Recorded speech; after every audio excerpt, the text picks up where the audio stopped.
জামাত ইসলামী বাবুগঞ্জ উপজেলা শাখা কর্তৃক আয়োজিত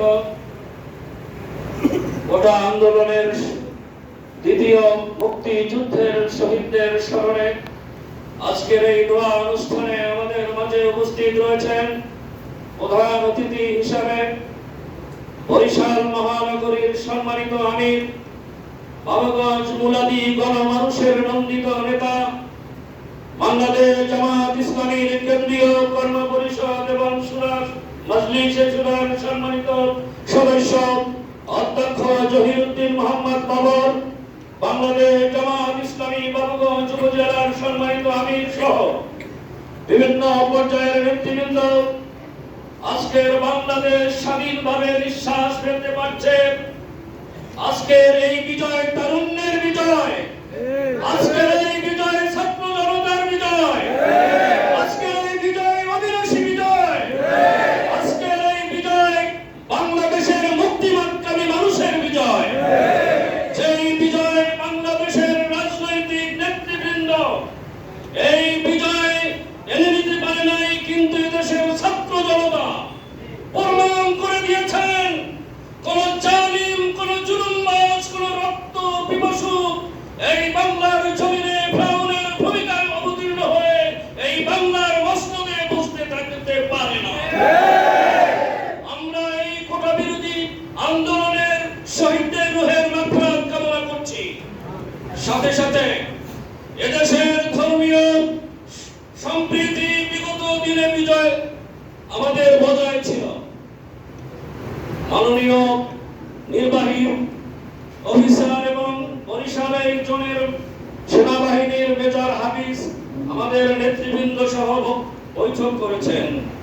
তিনি বলেছেন বাংলাদেশের সাম্প্রদায়িক এই বাংলাদেশের আমরা যে সবাই হিন্দু, বৌদ্ধ, খ্রিস্টান সবাই ঐক্যবদ্ধভাবে দেশে আছি। বাংলাদেশ জামাত ইসলামীর আমির ঢাকেশ্বরী মন্দিরে তিনি গিয়ে বলেছেন আমরা বাংলাদেশের কোন সংখ্যালঘু বলতে চাই না, সবাই আমরা বাংলাদেশী। সুতরাং কোন ধর্মীয় উপাসনা নয়, কোন দুষ্কৃতিকারী যদি হামলা করতে চায় আমরা প্রতিহত করব। যদি কোন ব্যক্তির ব্যবসা প্রতিষ্ঠানে হামলা করে আমরা প্রতিহত করব। বাংলাদেশের মানুষের জান মাল ইজ্জতের নিরাপত্তার বিধানের জন্য বাংলাদেশ জামাত ইসলামী সবসময় জনগণের সাথে ছিল, আছে এবং থাকবে। ইনশাআল্লাহ বাংলাদেশ জামাত ইসলামী এগিয়ে যাচ্ছে, এগিয়ে যাবে। পরিশেষে মালিকের দরবারে আহাজারি করছি রব্বুল আলামিন বাংলাদেশ জামাত ইসলামীর ছোট্ট সন্তানদেরকে যারা শহীদ করেছেন, রব্বুল আলামিন ওদেরকে ফেরাউনের ভূমিকায় যারা অবতীর্ণ হয়েছে সাদ্দাত নমরুদের মতো তাদের ধ্বংস করে দাও। নেতৃবৃন্দ সহ যারা শহীদ হয়েছেন এই 28 অক্টোবর থেকে পর্যন্ত সবাইকে তুমি শাহাদাতের মর্যাদা দান করো।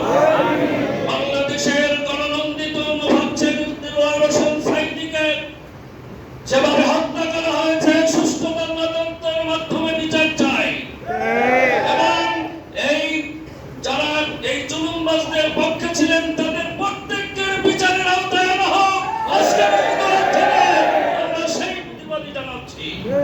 সম্মানিত ভাইরা, পরিশেষে আমি সবার কাছে দোয়া চাই এবং বাংলাদেশ জামাত ইসলামীর যে কর্মী যে জায়গায় আছেন সকলের এই দেশ রক্ষার একজন অতন্ত্রের প্রহরীর মতো দায়িত্ব পালন করতে হবে। আমাদের সেল গঠন করা হয়েছে। এই মনিটরিং সেলে কোন দুষ্কৃতিকারী যদি কোনো আগুন লাগায়, কোনো অঘটন ঘটাতে চায়, আমাদের এই সেলে আপনারা ফোন দেবেন। সবাইকে ধন্যবাদ জানিয়ে আমি আমার বক্তব্য এখানেই শেষ করছি। বাংলাদেশ জামাত ইসলামী বাবুগঞ্জ উপজেলা জিন্দাবাদ।